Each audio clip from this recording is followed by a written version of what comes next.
Hello and welcome to Analysis. The argument about full-faced veils has once again erupted in the UK. Last week, Birmingham Metropolitan College announced a ban on the veil, and yesterday a judge insisted that a defendant remove her niqab. The Liberal Democrats have taken a decision to support a Tory private member's bill which would ban niqabs in public spaces, citing security and identity concerns. Conservative MP Philip Hollowbone has proposed the bill over 5 times since 2006, and now Home Office Minister Jeremy Browne has called for a national debate. But do we really need one? Here's Alex MacDonald with more. A row over whether a Muslim woman accused of intimidation can wear the face-covering niqab in court has ended in compromise.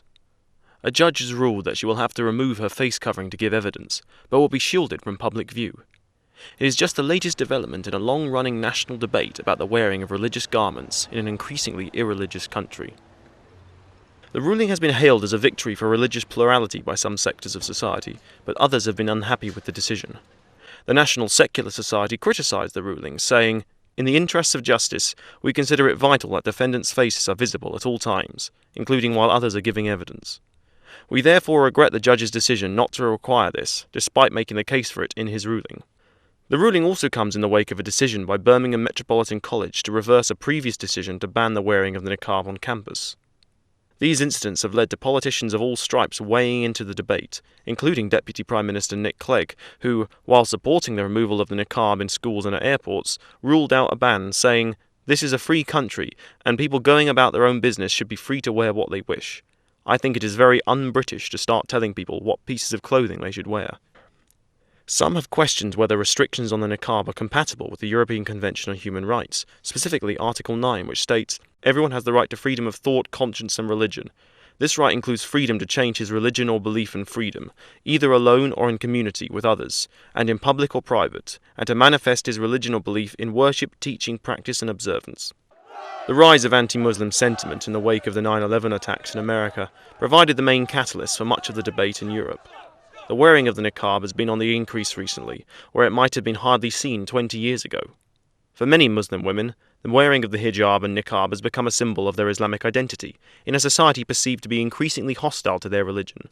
Society has based its view of the woman who wears a niqab on, centuries of Orientalism and writings about Muslim women that have excluded Muslim women from the discussion.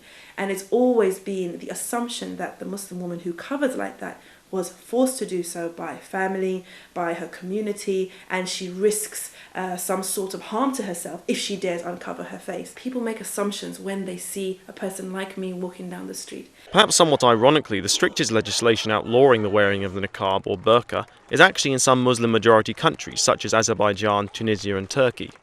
The rise of secular and nationalist Arab movements in the Middle East in the mid-20th century led political leaders to condemn the niqab and other forms of Islamic religious dress as backwards or reactionary. Although in recent years, with the rise of political Islam, there has been renewed visibility of women wearing Islamic clothing in places like Turkey or Tunisia, where it had been for a long time frowned upon or restricted. With the media once again turning its attention to the issue of Muslim dress, it seems that everyone is having an opinion. But with the number of Niqabi women in Britain incredibly small, some might say the controversy is just a storm in a teacup, and a hysteria once again penalising Britain's Muslim community. Alex MacDonald, Islam Channel. To discuss the implications of banning the niqab, in the studio with me are Shelina Janmohamed, author of Love in a Headscarf, Aina Khan, head of Islamic and Asian division at Duncan Lewis Solicitors, and Makbool Javaid, international human rights lawyer and partner at Simons, Muirhead and Burton. And joining us on the phone is Sahar El-Faifi, former chair of the Federation of Student Islamic Societies. Welcome to the programme, all of you. Shelina, I want to focus in this first part of the discussion on the general implications here rather than the particular legal case that's been in the press. Do you think now that there's now a kind of build-up of opinion that's pushing or is being pushed by some sections of the political establishment into a kind of debate like the one in France about a public banning of the niqab? Well, the discussion around the niqab is one that we see coming up periodically, and I'm someone who looks at the trends around Muslim women in the UK, and every so often there's a discussion about Muslim women and whether they should wear a face veil or not. There are some problems with this debate. The first one is we don't really know how many wear them. We think it's about 20,000 women. That's only 0.01% of the national population. So it's a small issue that's been blown up into a really massive discussion. The second part is this really about what Muslim women choose to wear, or is this about Muslims and their place in the United Kingdom? And for me, particularly over the last few days, that's really been the state of play around the discussion. This is not really about the competing rights of this particular woman in this case, about whether the women at Birmingham Metropolitan College should wear the face veil or not. This is about, are Muslims like us in the UK, and can we have Muslim women dressing in a way that's perhaps a little bit out of the ordinary? So you do think that perhaps we're pushing towards a public debate which might end in a legal ban? I would really, really hope that we're not going down the path towards a ban. And the United Kingdom has been very good over the last few years of stating that we are a liberal democracy. We respect the way people want to practice their faith and also the way that women want to choose to dress. And so I hope we're not going to go down towards that path of the ban. A lot of people say, well, there are women who wear a face veil who are being forced into it. Well, first of all, we don't know how many those are. Secondly, a ban is not going to help those women. What we need is discussions like these to understand why women veil, and if they choose to do it, to protect their right to choice, and if they are forced into it, how we change the conditions to allow them the freedom to live in the way that they want to do so. And how far do you think we are down the road towards a public discussion which might end in general legislation? Well, Assalamu alaikum. Thank you for highlighting this issue, because we do revisit it regularly, but it's come to a head because of two major news stories, one about the courtroom, one about the college, and the media has leapt on it. I remember as far back as 2004 with Shelina Begum, the Luton schoolgirl, with the case about the jilbab. I had to fly over to America to a college to answer their queries about this because they were so shocked at the English experience. Then we had France banning, Belgium banning, and the English experience was still one of tolerance and coexistence. Everyone's amazed how we've managed this delicate balance up till now. And I think it's a real tragedy that the media is jumping on the bandwagon with the lurid headlines we see today on an issue which really does not merit this attention. Makbool, I mean, I make the point about the headlines, but here are some of them. You know, this is the Daily Mail. You must take off your veil. Here, absolutely predictably, I suppose, is the Sun, unveiled, ban veils in schools, courts and hospitals. Let the employer decide if it's okay in the workplace, etc., etc., etc. But do you think there's a kind of bulwark of opinion, of kind of, you know, the person in the street opinion in this country, which thinks that basically you should let people wear what they want, and that this has got some way to go before it can actually create a political bandwagon? No, I mean, I take that view. I mean, I think that most people aren't really fussed about this issue. It's not a major issue for them. I mean, there are far greater issues for the general public and in particular for Muslims, but it's been blown out of all proportion because, as Shelina said, it is symbolic of a much larger issue, which is where do Muslims fit into this society? Do they fit in? Are they a community apart? Are there certain issues that they're not willing to compromise on? And this is a very kind of soft issue in the sense that it's the statistics show that very few people wear the niqab. And therefore, it's the kind of issue that the press can pick on and use it in order to put Muslims on the defensive, make them come up with sort of explanations which are not always well articulated as to why women should be allowed to wear the veil. So I think it's symbolic. It's you know, there's an elephant in the room. There's a bigger issue, but this is just one kind of line which is being taken, and it's about where Muslims fit in and whether we're willing to you know, have some lines which are not Muslims are not prepared to compromise. Sahar, let me bring you into the conversation. Do you think that perhaps what's different here is not the court case, not the decision of the Birmingham College, but the fact that a cabinet minister and a Liberal Democrat at that has said there should be a national debate about this? Yeah, I mean, first of all, before we go into the debate, we have to know that we really can't take the public freedom in Britain for granted. We are not in Saudi, we're not in Iran, we're not in Turkey where the hijab is banned. We are here in Britain. And every individual has the right to choose, to practice, to express. No one has the right to force it, neither to take it off. This is the first point that I wanted to make. The second point is the debate, the call for national debate about the niqab. Now, seriously, I think these MPs, they have to set their priorities right. Now, there's a huge issue here of unemployment, of housing, of living wages. All these issues haven't been solved, haven't been discussed, haven't been debated. Is it now the niqab the priority at the moment for these MPs to debate? So this is one point. The second point, that since when the state has the right to control the minority and has the right to tell a minority what to wear and what not to wear, this is quite problematic. So the issue here is really, really not niqab. The issue is we've got a problemization of Muslim community. We are alienating them, we are marginalizing them, and we are using the niqab in this awful process. So I think the issue here is actually those Islamophobes, that they have to understand that these Muslim women have the right to practice their faith in the way they want. They have the right to choose. They have the right to express it. And I don't want a white middle class man to tell me what to wear, what to not to. So it is totally my right, and I think it's a collective responsibility for the whole British society. Shelina, if this is in fact, as you know, I think all of you have had a debate about the position of Muslims in British society, how are we going to unpick this? How are we going to? What's the process that we get from the kind of agenda that the press and some of the politicians are driving to a more serious discussion that might actually move that issue back into a rational frame? I think when you sit as part of the Muslim community, it's very easy to start to feel as though the whole country is polarised and that somehow we're this minority that's being targeted and under attack. Now, there are attacks going on, and that has increased over the years. But what we have to remember is that most of the people that we live amongst are actually very happy for Muslims to live as part of them. And a strong component of that is the fact that Muslims reach out to them, that we talk, that we interact on a daily basis. And that has to continue. That's really, really important. The discussions that have been going on that we see in the newspapers and the media around the veil really seem to be very much limited to this kind of media political bubble. And I think we need to put that to one side. So what we need to do here are look at the strands of argument. So there is this kind of far-right strand, which is, Muslims are totally other. There's work going on to address that. For me, what's much more interesting is this kind of middle ground that says this is around feminism. We want to protect women who are being forced to veil. Or liberals who say, we don't like it, but we have to accept it. This, for me, is the area that the debate really needs to take off in.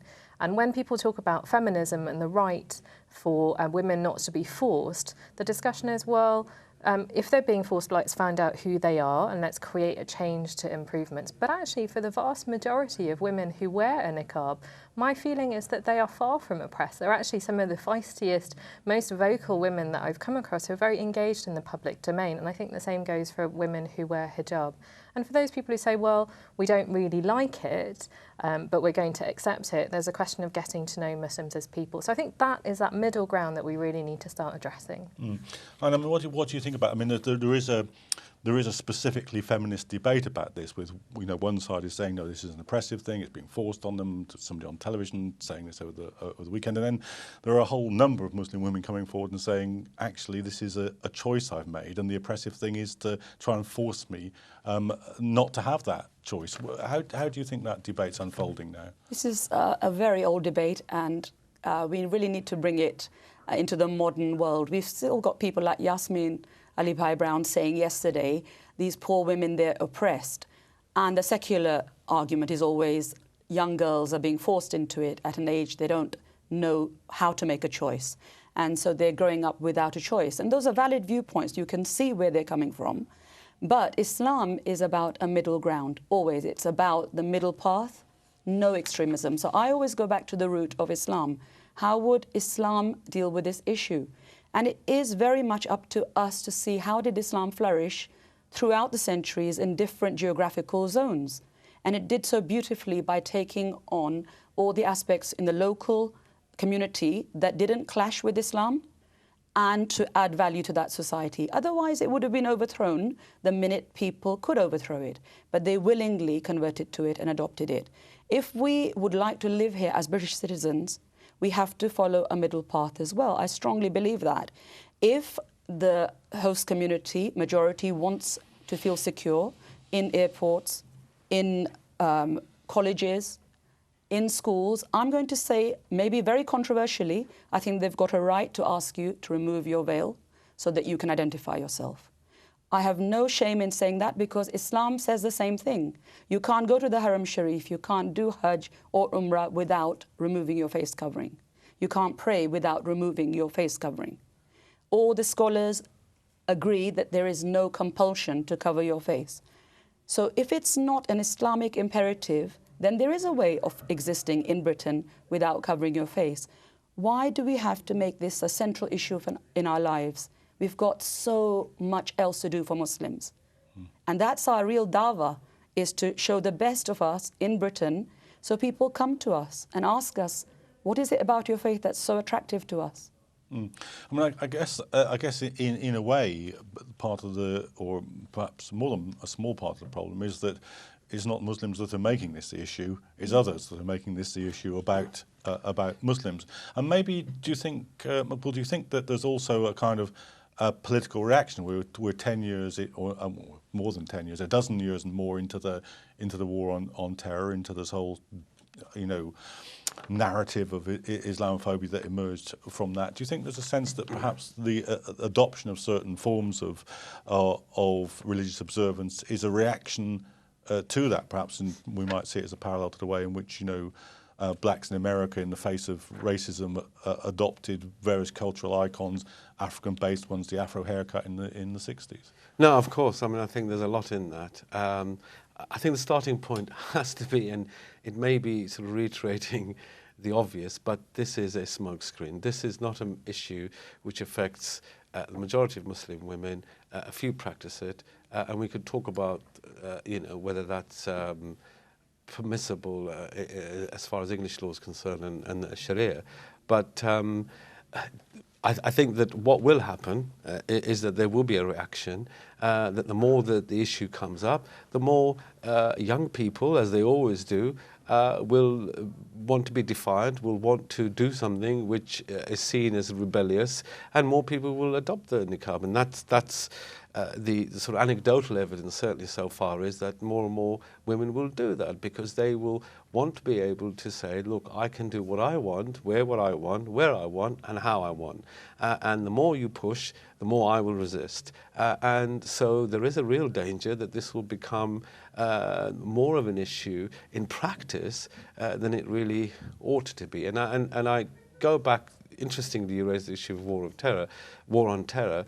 It's part of that narrative in this sense that it is trying to identify a minority community and saying that they are different, that they are, as Shelina said, they are part of the other, and that they are not willing to integrate. And the niqab is a very stark symbolic feature of that defiance, that failure, as some see, of not integrating in to the society. And it may be a bit of fun for the tabloids. It may be a very easy target for the Lib Dems when they want some headlines. But the consequences, and I think this is the serious point, can be very, very serious for individuals, particularly young women who get attacked, who are spat upon, who are abused, because of the fact that the politicians think that it's easy, fair game to talk about this issue and denigrate it, and tabloid columnists can come in and say all kinds of outrageous things, sitting in the comfort of their armchair. They're not in the inner city of Bradford, they're not in Birmingham or in East End of London, where women get attacked simply because a particular view is formed of women who wear this niqab. They become even more victims, and that is the tragic part of it. And I don't think that politicians appreciate that, or if they do, they turn a blind eye to it. Okay, Sahar, let me just to bring you in on the point that Anna raised earlier. Do you think that perhaps one way of dealing with this is to defend the general principle, but in specific cases that there isn't a particular theological reason for not adapting to the requirements of the society at airports or in the court case, which we'll come on to in the second half of the programme? I mean, it's a quite old argument that the veil is it represents a barrier for integration and for education and so on. But the question is, if the veil is banned in this country, in Britain, would that really enhance integration of these Muslim women? If we are to prevent Muslim veiled women from education, will that enhance the integration? You know, women in general, they are disadvantaged in workplace and in education.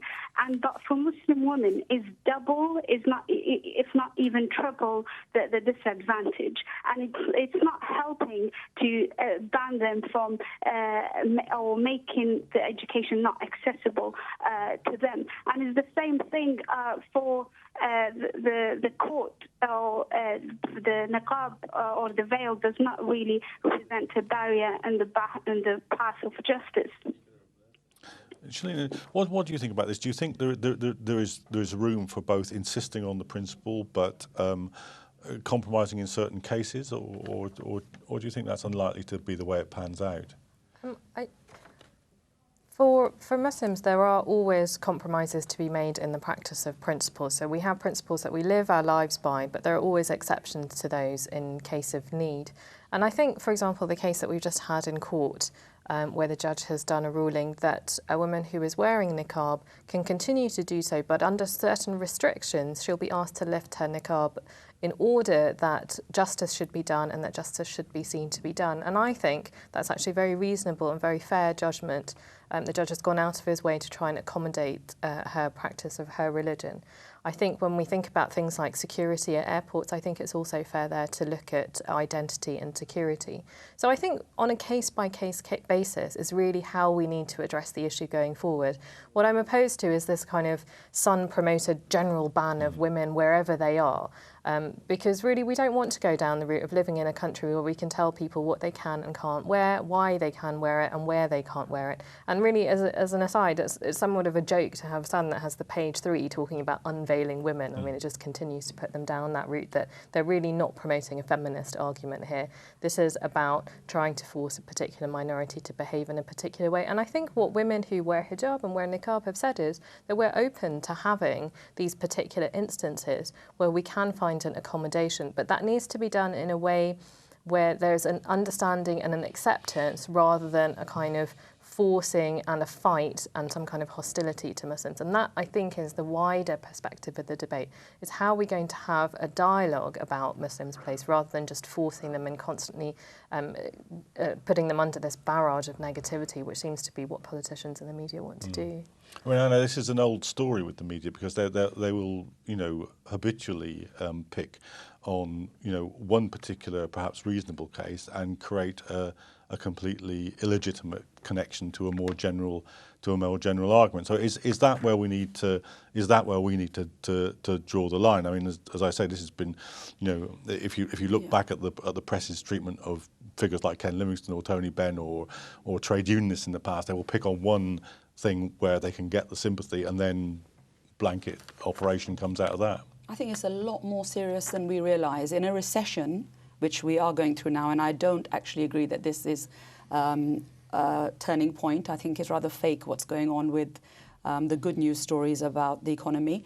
I think we are set in for a long-term recession, and that always leads to a terrible situation with extremes gaining root. So with the EDL agenda, it's to divide and rule, and that will come to the fore. This has given them a gift, and they'll run with it. And sadly, the UKIP vote is also increasing because of issues like this. So Islam, instead of being a British Islam, and there for us to practice whatever colour we are. And a beautiful religion which enhances the British way of life is the other and an immigrant religion. And that is something we have to stop happening. Just there, because we've just run out of time for the first half of this programme, but we will be using the second half to examine some of the specific issues around that legal judgment in the Blackfriars Crown Court. So do rejoin us for the second half, where some of our guests will be continuing this discussion.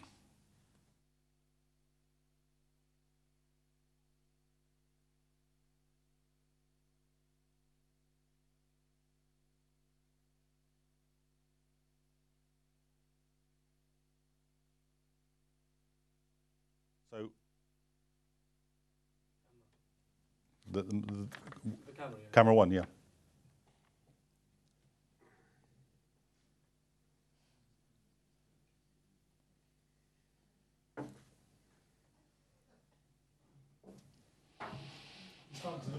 Yeah, yeah, I'm beginning to feel like it as well.